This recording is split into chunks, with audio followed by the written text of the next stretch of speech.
भगवान शिव, बुराई के नाशक, दानवों का वध करने वाले, पूरे ब्रह्मांड को देखने वाले। ऐतिहासिक दृष्टि से शिव और पार्वती का मेल सर्वश्रेष्ठ था। वे सोच और कर्म का संतुलन बनाए रखते थे, जिस पर संसार का कल्याण निर्भर करता था।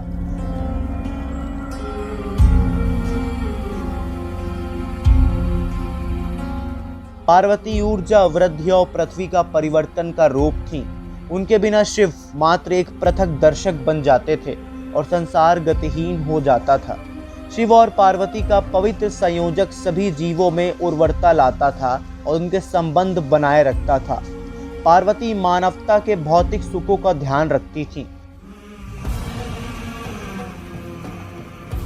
भगवान शिव माता पार्वती को नजरअंदाज करने लगे तथा उनकी निंदा भी करने लगे, जिसके कारण माता को उन्हें अपने कार्यों का महत्व का प्रमाण देने के लिए तथा इस समस्या का अंत करने के लिए इस संसार से उड़ान भरनी पड़ी।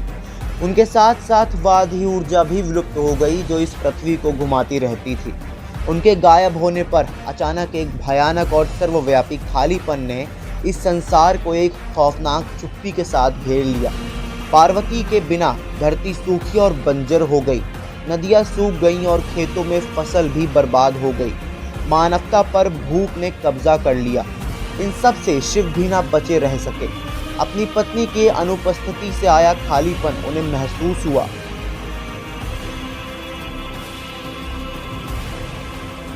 उनकी सर्वोच्च शक्ति होने के बाद भी उन्हें एहसास हो गया कि उन्हें पार्वती माता की आवश्यकता थी।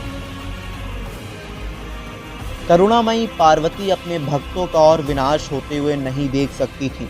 उन्होंने अपने भक्तों का स्वास्थ्य और गरिमा लौटाने का ठाना और एक नया अवतार लिया, जो अन्नपूर्णा के नाम से जाना गया।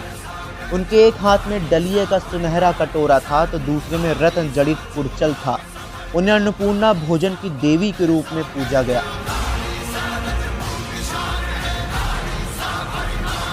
अन्नपूर्णा के आने से फिर दुनिया खिल सी उठी। कुछ लोग मानते हैं कि अन्नपूर्णा सबसे पहले काशी की पावन भूमि पर आई थी, जहां उन्होंने लोगों के पेट भरने के लिए एक रसोई खोली।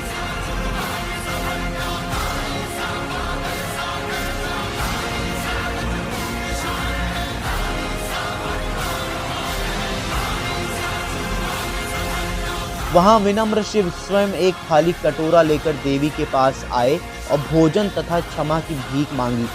इसी कारणवश कई कहानियों में सर्वोच्च देव महादेव को भी कभी कभी अन्नपूर्णा के चरणों में एक भिक्षुक के रूप में दिखाया जाता है। अपने बाएं हाथ में सुनहरा कटोरा लिए और दाएं में अभय मुद्रा बनाते हुए अन्नपूर्णा सुरक्षा और आश्वासन का प्रतीक है।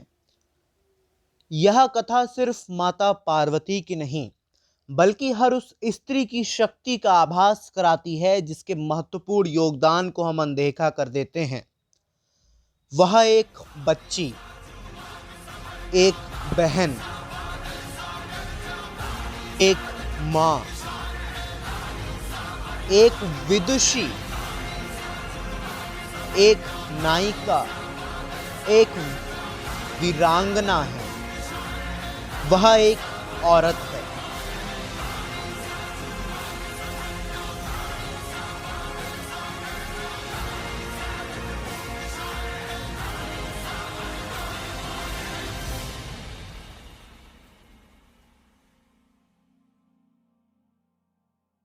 उम्मीदों की किरणों से आशाएं लेकर हम कुछ कर जाएं, आगे बढ़ जाएं। कहानी संघर्ष की, कहानी उम्मीद की, कहानी नई दिल्ली में स्थित चंद्रावल गांव की, जो आज से करीब 11 साल पहले इस गांव की सिमटी हुई गलियों से प्रोजेक्ट साहस के रूप में शुरू होती हैं।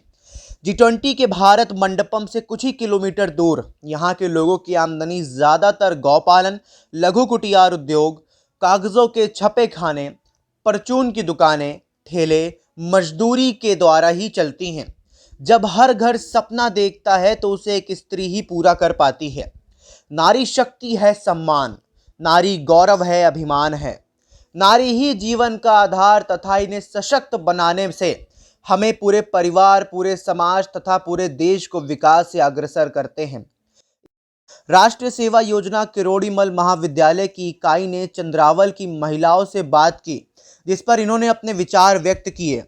आइए जानते हैं उनके विचारों को।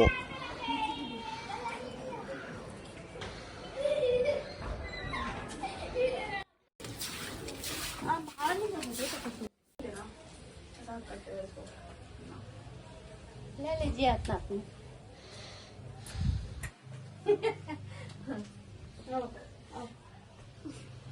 हेलो गुंजा। आंटी से इसको आते हुए हमारे पास 2-2.5 साल हो गए, तो कैसा लग रहा है आपको? कुछ बदलाव दिख रहा है गुंजा के अंदर? कोई स्वाभाविक बदलाव पढ़ाई में? पढ़ाई में बहुत तेज है। कहती है मम्मी मम्मी मैं वहीं पढ़ रही हूँ ट्यूशन, और ये मैंने बोलते बेटा आप नहीं पढ़ोगे तो कैसे चलेगी, आप ट्यूशन पढ़ो, ट्यूशन पढ़ेगी तब ना आगे बढ़ेगी। कैसे सब दीदी पढ़ती है पढ़ाते हैं आप लोग कैसे आगे बढ़ते हैं, दीदी से कैसे बढ़िए, ऐसे तुम भी बनेगी। तो मैंने बोला तो आज भी जाने को बोले थे जा ट्यूशन, तो कह रहे से मम्मी आता है ठीक नहीं लग रही है मैं नहीं जाऊँ। तो कोई बात नहीं कि तुम इस ट्यूशन स्कूल से आओ खाओ पियो फिर टाइम से ट्यूशन में चले जाना। तो ठीक है। तो हमने आपका ट्यूशन से पढ़ने से हमारे बच्चे थोड़ा आगे स्कूल में पढ़ी है, और ये हर पढ़ाई में हर पेपर में फर्स्ट आती है। कि दिनचर्या में क्या क्या दिक्कतें आती है, रोज रोज क्या मुश्किलें झेलनी होती है? पूरे दिन में हम लोग बैठे उठे रहते हैं, काम न धंधा नहीं रहते। अभी तो बैठी हूँ, काम तो है नहीं, 3 बच्चे को जाते हैं काम पर, बैठे रहती हूँ। मुश्किल तो बहुत हो जाते हैं, कभी खाने के लिए आफत हो जाते हैं, कभी कुछ नहीं रहते घर पे। यही तो थोड़ा मुश्किल है हम लोग का, बहुत दिक्कत है हम लोग का खाने पीने के लिए। 2 पैसा कमा के लाती हूँ तो खाते ना तो वो भी नहीं। कोई हम माँ बाप तो नहीं पढ़ा तो बाले बच्चे तो पढ़ेंगे, हमारे बच्चे तो पढ़ेंगे, पढ़ के आगे बढ़ेगी। हम लोग तो कुछ लिखने भी नहीं आता है, यही लोग के तो सहारा है। पढ़ेगा लिखेगा आगे बढ़ के सब कुछ आएगा, माँ बाप को ऊंचाई दिखाएंगे, मम्मी हम बहुत पढ़ाई किए हैं ऐसे किए हैं, आगे समय हम लोग को भी तो कुछ तो सिखाएगा मम्मी ऐसे कर। बहुत अच्छा लगता है हमें, आपको लोग को पढ़ाते हैं ना, हमें बच्चे के लिए बहुत अच्छी लगती है। हमें पढ़ाओ, बच्चे आगे बढ़े, पढ़े बहुत बढ़िया से पढ़े, हमारे बहुत दिल खुश रहती हूँ मैं भी। एक हम नहीं पढ़े हमारे बच्चे पढ़े आगे बढ़ते रहे। आपको खुश देखे हमें इतनी खुशी हो रही है कि हम सही में बहुत अच्छा काम कर रहे हैं। आप बहुत अच्छे पढ़ाते हैं हमारे बच्चे के लिए, आपके जैसे पढ़ाने वाला बहुत बढ़िया होना चाहिए।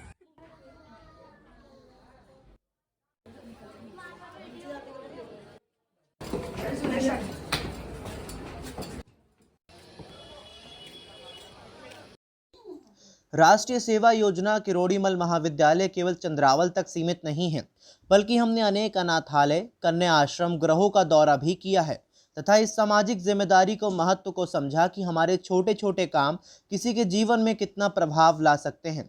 ऐसे ही एक माइका स्वीट होम अनाथालय में हम गए, जहां अनेकों प्रकार के खिलखिलाते बच्चे हमें मिले जो जीवन का प्रतीक हैं। वहां के बच्चों में असीम प्रतिमाएं और कलाओं का अनोखा मेल है। एनएसएस भी शिक्षा के साथ साथ सांस्कृतिक गतिविधियों तथा खेल कूद को भी बराबर महत्व देता है ताकि बच्चों का पूर्ण विकास हो सके। हमने वहाँ के चिकित्सालय, लाइब्रेरी, खान पान तथा खेल कूद की व्यवस्था को भी देखा जो काफ़ी सराहनीय था। यहाँ हम लोगों की जिम्मेदारी बनती है कि हम बच्चों के भविष्य की इमारत को आसमान तक पहुँचाएँ। मीका में रहने वाली ऐसी महिलाएं भी हैं जो घरेलू हिंसा से पीड़ित हैं, जैसे छेड़छाड़ और लैंगिक उत्पीड़न जैसे कष्टों को सहने के बाद भी उन्हें हिम्मत नहीं हारी, सहमे नहीं पर अपने बच्चों के भविष्य के लिए सशक्त बनने की ठानी। मीका ने उन्हें एक आशा की किरण दिखाई और उन्हें जीने की एक नई उम्मीद और वजह दी तथा कंप्यूटर और सिलाई कढ़ाई के कामों में उन्हें सशक्त भी बनाया। हमारा ये नारा, नारी बनेगी सुरक्षित, सशक्त और शिक्षित,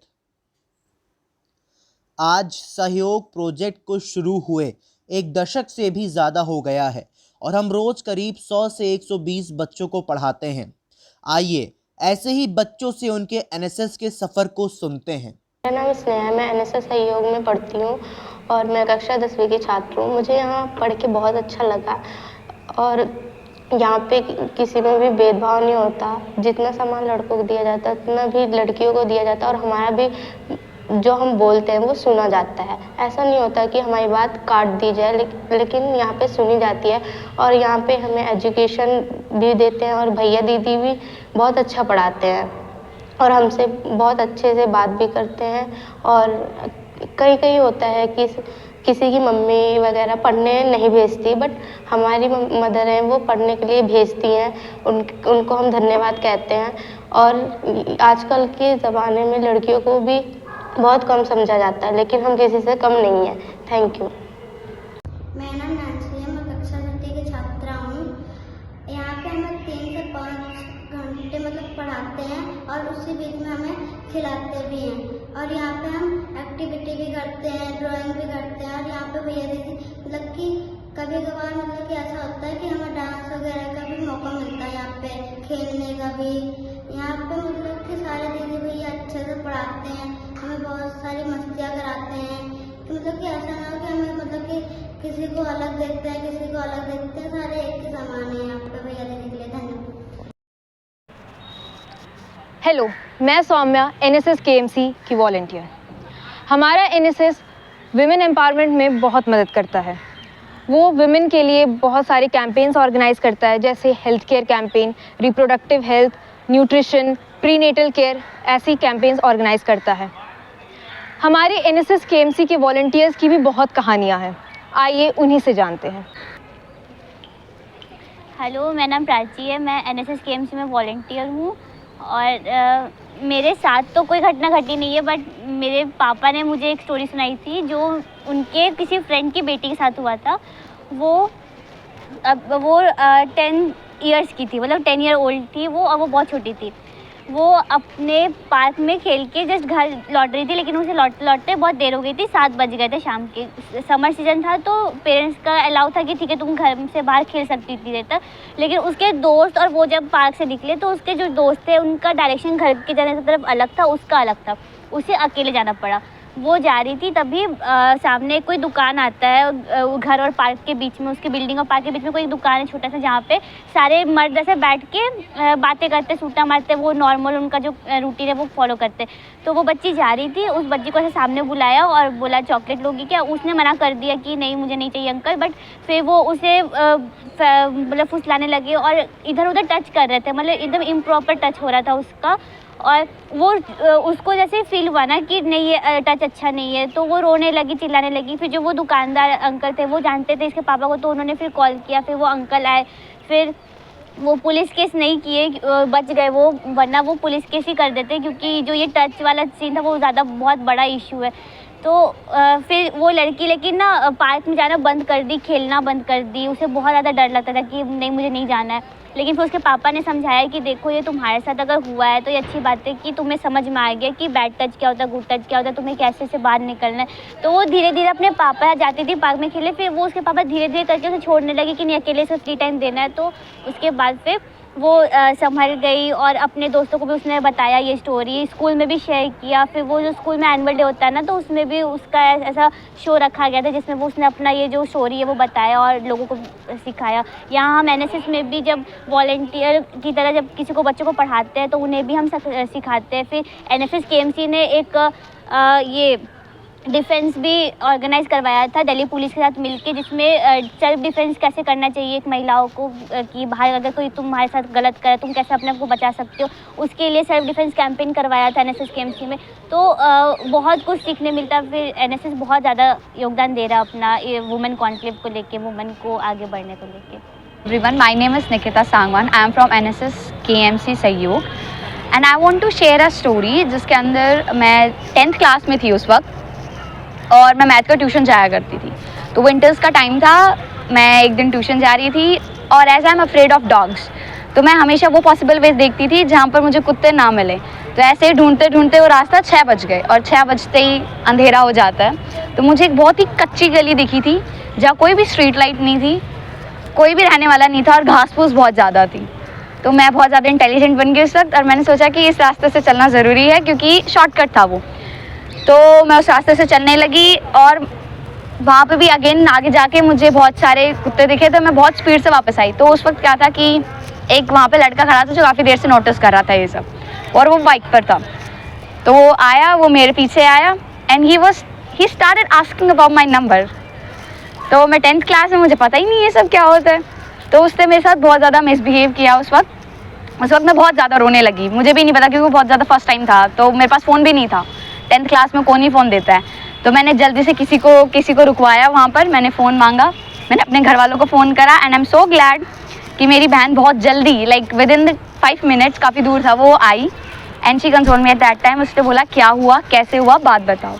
और सबसे अच्छी बात क्या थी कि घर में जनरली अगर किसी लड़की के साथ ये होता है तो उस बात को दबा दिया जाता है, घर वाले सपोर्ट नहीं करते. मैंने अपनी पेरेंट्स को बताया. My father is such a good man. उन्होंने मुझे बताया कि क्या करना चाहिए उस वक्त. गलती तुम्हारी नहीं थी, गलती उसकी थी. और तुम्हें वहाँ पर अगर दिखे कोई पत्थर वगैरह जो भी दिखे, नहीं सोचना कि वो मर्डर है, वो क्या है, मार दो सीधा. Like it's just for your self defence. तो उस वक्त I genuinely thanks my family कि उसके कारण मुझे बहुत ज़्यादा कॉन्फिडेंस आया. आज मैं नहीं डरती हूँ इन चीज़ों से. एंड सिमिलरली एनएसएस में जिन बच्चों को मैं पढ़ाती हूँ, जिन फीमेल लड़कियों को मतलब लड़कियों को जिन्हें मैं पढ़ाती हूँ, मैं उन्हें यही बताती हूँ कि देखो गलती तुम्हारी नहीं होती है. कोई लड़का तुम्हें छेड़ रहा है तो गलती लड़के की है, गलती घर वालों की है, उनकी, तुम्हारी गलती नहीं है. तुम्हें नहीं दबना. B outspoken. जब तक तुम नहीं बोलोगे लोगों को नहीं पता चलेगा तुम्हारे साथ क्या हो रहा है. तो जनरली चाहे ये गलत लड़के के साथ भी हो सकता है, ज़रूरी नहीं हमेशा लड़की के साथ ही गलत हो. तो चाहे लड़का हो चाहे लड़की हो, उन दोनों को आउटस्पोकन होना चाहिए और बोलना चाहिए कि उनके साथ क्या हो रहा है. Thank you. हमारा लक्ष्य है कि ये बच्चे ऐसे ही हंसते रहें, खिलखिलाते रहें और गिलहरियों की तरह उछल कूद करते रहें.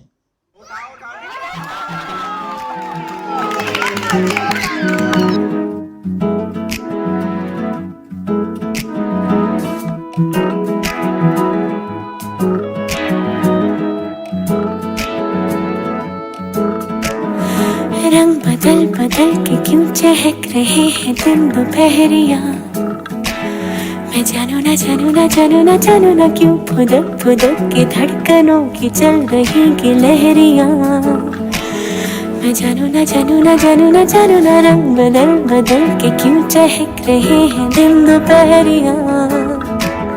मैं जानू ना जानू ना जानू ना जानू ना क्यों फुदक फुदक के धड़कनों की चल रही गिलहरियाँ. मैं जानू ना क्यों जरा सा मौसम सरफिरा है या मेरा मूड मस्खरा है, मस्खरा है. जो जायका मनमानियों का है वो कैसा रस भरा है. मैं जानू ना जानू ना जानू. हम सबको पता है कि एक अच्छा नेतृत्व ही एक संगठन को सफल बनाता है. आज हमारे पास भी एक ऐसा ही सशक्त नेतृत्व है जिसकी वजह से सारे कार्य कुशलता पूर्वक पूर्ण हो पाते हैं. तो आइए उनके विचारों के साथ डॉक्यूमेंट्री को विराम देते हैं. नमस्कार, मेरा नाम रुचिका बंसल है और वर्तमान में मैं वाइस प्रेसिडेंट हूँ नेशनल सर्विस स्कीम किरोड़ी में कॉलेज की. एनएसएस मात्र 3 लेटर्स, लेकिन एनएसएस वॉलेंटियर्स के लिए इन 3 लेटर्स के बगैर पूरी वर्णमाला अधूरी है. अटल बिहारी वाजपेयी जी की कविता की कुछ 2 पंक्तियाँ इस प्रकार हैं कि मौत की उम्र क्या है एक पल भी नहीं, जिंदगी एक सिलसिला है आजकल की नहीं. इन पंक्तियों का अर्थ लेकिन तब समझ आया जब मैंने एनएसएस केएमसी के 2 प्रोजेक्ट सहयोग और साहस में काम किया, जहां इन पंक्तियों को आधार बनाकर सहयोग प्रोजेक्ट में छोटी छोटी बच्चियों को पढ़ाया जाने लगा और साहस प्रोजेक्ट के तहत महिला सशक्तिकरण जैसी चीज़ों पर बात करी जाने लगी. और साहस प्रोजेक्ट के अंदर ही आज के टाइम पर विमेन कॉन्क्लेव 24 जैसा इवेंट कराया जा रहा है. लेकिन सवाल यह है कि आज के युग में विमेन कॉन्क्लेव जैसे इवेंट कराने की ज़रूरत क्या है. क्योंकि आज जब हम बात करते हैं कि महिला हर क्षेत्र में आगे है, चाहे वह स्पोर्ट्स का हो, डिफेंस का हो या एडमिनिस्ट्रेशन का हो, महिलाओं का हर जगह बोलबाला है. तो क्यों हम महिला सशक्तिकरण पर आज भी बात करें, क्यों हम विमेन कॉन्क्लेव जैसा इवेंट कराएं या साहस जैसा प्रोजेक्ट चलाएं. लेकिन हकीकत यह है कि ज़रूरत है, आज भी ज़रूरत है, क्योंकि आज भी कुछ महिलाएं घर तक ही सीमित हैं. वह आज भी उन सब प्रताड़नाओं का सामना कर रही हैं जिनको सोचने मात्र से हमारी रूह तक कांप जाती है. आज भी बहुत जगह ऐसी है जहां उनको पैरों की धूल समझा जा रहा है और पैरों से लेकर चोटी तक पूरा का पूरा घूरा जा रहा है. क्या है इस चीज़ की ज़रूरत आज भी? शायद इसीलिए ज़रूरत है विमेन कॉन्क्लेव जैसा इवेंट आज भी कराना है. लोग कहते हैं कि स्त्री है, नारी है, काबिल नहीं है. लेकिन एक बात बताऊं, मैंने मेरी माँ को एक बेटी, एक बहू, एक बहन, एक पत्नी, एक माँ, एक बिजनेस वुमेन का हर रूप में बखूबी रोल निभाते देखा है. मेरे पापा ने उनको छोटा सा मकान दिया था, मैंने मेरी माँ को उसको बड़ा सा घर बना के देखा है. और ज़रूरत है आज नारी को खुद को सबके सामने ऊंचा दिखाने की, कुछ बोलने की, खुद के लिए आवाज़ उठाने की, खुद के सम्मान की बात करने की। नारी को ज़रूरत है आज ये समझने की कि तुम अबला नहीं, सिर्फ नारी हो, कभी लक्ष्मी प्यारी तो कभी दुर्गा काली हो।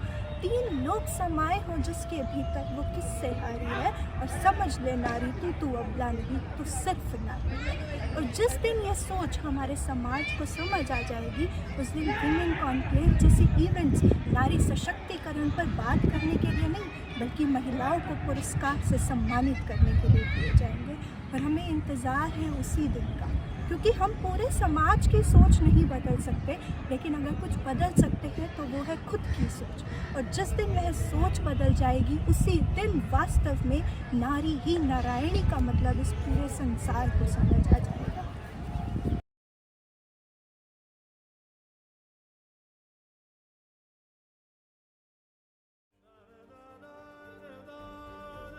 जला के भस्म कर उसे जो क्रूरता का जाल है, जला के भस्म कर उसे जो क्रूरता का जाल है। तू आरती की लौ नहीं, तू क्रोध की मशाल है, तू क्रोध की मशाल है। तो खुद की खोज में निकल, तो किस लिए हताश है। तू चल, तेरे वजूद की समय को भी तलाश है, समय को भी तलाश है। चुनर उड़ा के ध्वज बना, गगन भी कपकपाएगा। चुनर उड़ा के ध्वज बना, गगन भी कपकपाएगा।